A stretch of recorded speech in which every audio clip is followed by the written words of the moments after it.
আসসালামু আলাইকুম প্রিয় শিক্ষার্থীরা। তো যেহেতু একাদশ শ্রেণী ভর্তির কার্যক্রমটা চলতেছে, অনেক ক্ষেত্রে শিক্ষার্থীদের অনেক তথ্য কিন্তু ভুল আসতেছে। বেশিরভাগ যে সমস্যাটা হচ্ছে যে আমরা যে 150 টাকা ফি শিক্ষা বোর্ডে জমা দিয়ে সর্বনিম্ন 5টি থেকে সর্বোচ্চ 10টি কলেজে ভর্তির জন্য আবেদন করি। শিক্ষা বোর্ড থেকে বলেছে যে এই 150 টাকা ফি জমা না দিয়ে তোমরা কিন্তু সর্বনিম্ন 5 থেকে সর্বোচ্চ 10টি কলেজে ভর্তির জন্য আবেদন করবে। একই সঙ্গে তোমাদের যে 150 টাকা ফি জমা দিতে হতো সেটা তোমরা কখন দিবে সেটা কিন্তু জানতে পারবে। অর্থাৎ তোমরা যদি 150 টাকা জমা ফি না দাও তারপরেও কিন্তু তোমরা কলেজে ভর্তির জন্য আবেদন করতে পারবে। তো এখানে তোমরা দেখতে পাচ্ছ, দেখো গো টু স্টুডেন্ট ড্যাশবোর্ড। তো আমি যদি এখানে ক্লিক করি তাহলে সরাসরি কিন্তু আমি আমার প্রোফাইলের মধ্যে চলে আসতেছি। তোমরা এখানে দেখতে পাচ্ছ সেটা হচ্ছে যে বেশিরভাগ যে সমস্যাটা হচ্ছে সেটা হচ্ছে যে আমরা যখন 150 টাকা ফি শিক্ষা বোর্ডে জমা দিতে যাচ্ছি তখন অনেকের হয়তো পেমেন্ট নিচ্ছে বা নেওয়ার পরে আবেদন করা যাচ্ছে না, আবার অনেকে হয়তো পেমেন্টই করতে পারতেছে না।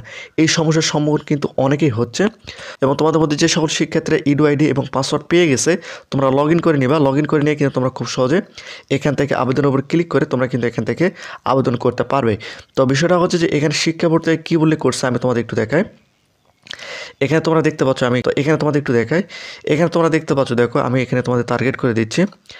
আবেদন করার সুবিধার্থে আবেদন ফি পরিশোধ না করে থাকলেও আবেদন করতে দেওয়া হচ্ছে। অর্থাৎ আমরা যে সর্বনিম্ন 5 থেকে সর্বোচ্চ 10টি কলেজে ভর্তির জন্য আবেদন করি সেক্ষেত্রে এই 150 টাকা না দিয়েও কিন্তু আমি একাদশ শ্রেণীতে সর্বনিম্ন 5 থেকে সর্বোচ্চ 10টি কলেজে আবেদন করতে পারবো। তবে সেক্ষেত্রে অবশ্যই আবেদন করার পরে নির্দিষ্ট সময়সীমার আগে আবেদন ফি পরিশোধ করতে হবে। অর্থাৎ আমরা যে 150 টাকা ফি জমা দিয়েছি বা দিয়ে যে আমরা আবেদন করছি আমাদের ক্ষেত্রে কিন্তু এটা প্রযোজ্য না। আমরা যেহেতু 150 টাকা ফি জমা দিয়েছি, কিন্তু যে সকল শিক্ষার্থীরা 150 টাকা ফি জমা না দিয়ে কলেজে ভর্তির জন্য আবেদন করে ফেলেছে তাদের জন্য হচ্ছে এই প্রযোজ্যটা, যে নির্দিষ্ট সময়সীমার মধ্যে, দেখো নির্দিষ্ট সময়সীমার আগে আবেদন ফি পরিশোধ করতে হবে, নতুবা আবেদন সক্রিয়ভাবে বাতিল হয়ে যাবে। অর্থাৎ তোমরা যারা 150 টাকা ফি ছাড়াই একাদশ শ্রেণীতে সর্বনিম্ন 5 থেকে সর্বোচ্চ 10টি কলেজে আবেদন করছো, নির্দিষ্ট সময়সীমার মধ্যে বলতে 11 জুন পর্যন্ত যেহেতু কলেজ ভর্তির আবেদন করা যাচ্ছে, 11 জুনের মধ্যে তোমাদের 150 টাকা ফি শিক্ষা বোর্ডে জমা দিতে হবে।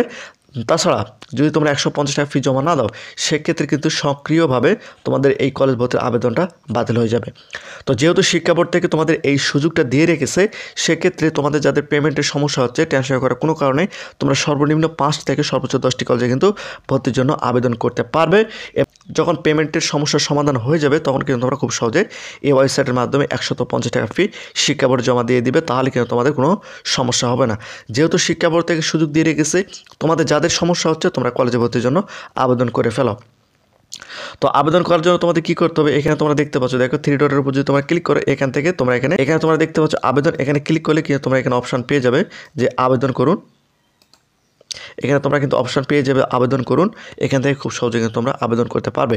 যেহেতু আমরা আবেদন করে ফেলেছি 5টি কলেজ, তোমরা এখানে দেখতে পাচ্ছ এই 5টি কলেজ আমরা আবেদন করে ফেলেছি, সেক্ষেত্রে আমরা এই কলেজগুলো চাইলে আপডেট করতে পারবো কিন্তু আর নতুনভাবে আবেদন করতে পারবো না।